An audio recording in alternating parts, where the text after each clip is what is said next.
folks, what the crap's going on? The other day, there was a video with the RDA, and I claimed that they were the worst faction in the game, and many of you came back in the comments disagreeing, which of course is totally fine. I called the RDA the worst faction in the game because they were kind of known that way for the longest time. However, there were others in this game that are probably competing for worst faction. Now let me explain why I called them the worst faction in the game, and then I will go over some of the other factions that you all nominated for being the worst. Now, in terms of why I called them the worst faction, their roster is very thin. They've got one melee cavalry, one mercenary missile cav, a measly field artillery unit, terrible skirmishing options, a few spear units, some of which are kind of interesting, like Illyrian Marines and the Illyrian Thurio Spears.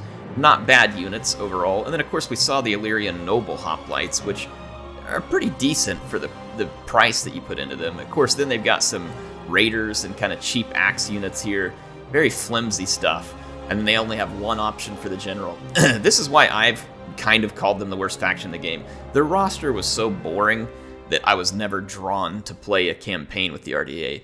And this is one of the reasons why I hope in a future Total War we'll see the developers at Creative Assembly take factions like this and take them a little further, right? So the RDA were a cool idea that were executed poorly. They're like this Illyrian pirate raiding faction. They should have had cool mechanics, and they did have a couple of mechanics that played on that, but it should have been very pronounced mechanics, kind of like what we see in Warhammer 3 again, to make the difference in the faction. These guys should have had, more units in their roster with more interesting quirks and stuff like that to be a cool raider faction. And then something like this steps up and kind of takes it to the next level. But in any case, they do have these Illyrian Noble Hoplites. These are some excellent hoplites. We saw that in the fight. So they do have at least one or two units that are decent. And then I think for value, the Illyrian Cavalry's not horrible, but they're certainly not great. They're pretty bad when you look at the stats over here. But yeah, so that's the RDA. Now, again, some of you said they were worse factions. One of the ones I saw commonly mentioned was Colchis. Or as our beloved Maximus used to call them, cold cheese. And here they are. Now, Colchis is a bad faction in terms of roster. They have very little roster. However, some of the units on their roster aren't terrible. They do have access to Cartly Axemen. They have access to Colchian Nobles.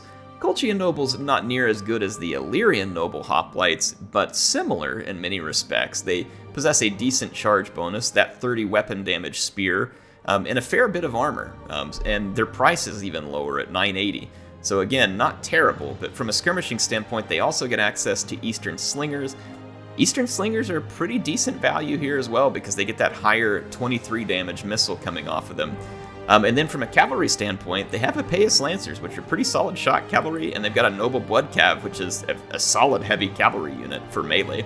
They even have access to horse archers. Now, in my mind, this would make Colchis a better faction than the RDA.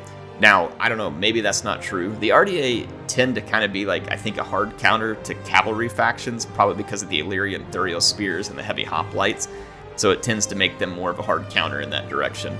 Now, that said, Colchis does have a very thin roster here, and your playstyle is going to be fairly limited, so I can see why you all rated them poorly. Another one that was very common pick for worst faction was Pergamon, and much for the same reason. They have a very thin roster. However, their roster has a lot more of these Greek units in it, and honestly, a lot of Greek units in this game are pretty subpar, though they did get access to some cheap stuff like these Galatian Spears. They do have Thurio Spears, which are a very handy unit. They even have these Agema Spears, which I believe are just like a juiced up version of Thurio Spears, if I remember right. It's been a while. But I believe they're an upscaled version of that. They even have these picked Peltist, which were an interesting unit. They get very good missile damage, decent melee stats afterwards, very good armor for a Peltist. So it was an interesting unit, but again, pretty expensive and sometimes hard to get the damage out of. They did have 10 ammunition, though, which differed them. It made them more like the light Peltist, which came with more ammo, versus the standard Peltist coming with only 7. They did have access to cheap archers, too, which sometimes can make a difference. So it's something to keep an eye out for. And from a cavalry standpoint, they had Epeius Lancers and Pergamon Noble Cavalry, which is a slightly heavier version of the Lancer. So they did have a few options. All they had was Citizen Cav and Light Horse, but Light Horse, honestly, are not bad in the right situation. They can go help clean up skirmishers. They had Tarentine Cavalry and Skirmisher Cavalry. and a decent bit of artillery, although artillery doesn't play much of a role here. Overall, though, Pergamon was a pretty poor faction in terms of variety. Their only sword unit was a Galatian sword, which is a pretty substandard sword unit. Again, not terrible at the price point, but also nothing that's going to be able to hold a line for any extended amount of time. They did have pikes, though, which made them kind of an odd pick because they could do a little bit of combined arms type of stuff, but ultimately in multiplayer, these guys were a pretty weak showing. So Colchis and Pergamon were also right up there with you all. However, there was an interesting one, and Sol Invictus mentioned this, and he wasn't the only one who mentioned it, so I wanted to bring this one up too. Syracuse was nominated for worst faction by a lot of people, and that is interesting to me, and I would be curious to hear more of his thoughts on why Syracuse would go to worst faction.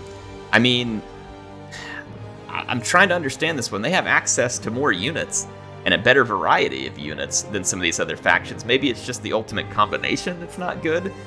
I mean, they have access to mercenary Etruscans, mercenary veteran hoplites. They're pretty stable infantry. They've got thorax hoplites. I mean, these guys come with decent damage. Why is it that so many people feel like Syracuse is terrible? I mean, maybe it's the melee cavalry element here, because their melee cavalry is pretty lacking. You only got citizen cav or mercenary Italian cav, which are both pretty bad.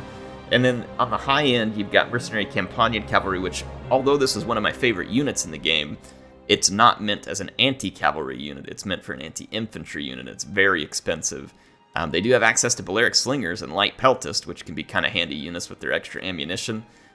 So again, this is a curious one to me. I'd love to hear more from those people on why they feel like Syracuse is one of the worst factions. Now, I understand why the Greek factions in general are pretty crappy, and it's because this game heavily leans into the heavy sword mechanics that we see on the barbarian factions and the Roman factions, and of course the Greeks lack that in basically every respect, meaning that they're going to get trucked in almost every melee fight, except for those few fights where having the extra armor of a hoplite does kind of stay handy for long enough to keep you going. But anyway, yeah, Syracuse was mentioned. A few people mentioned Macedon and others. And again, I think Macedon because they mostly rely on pike infantry.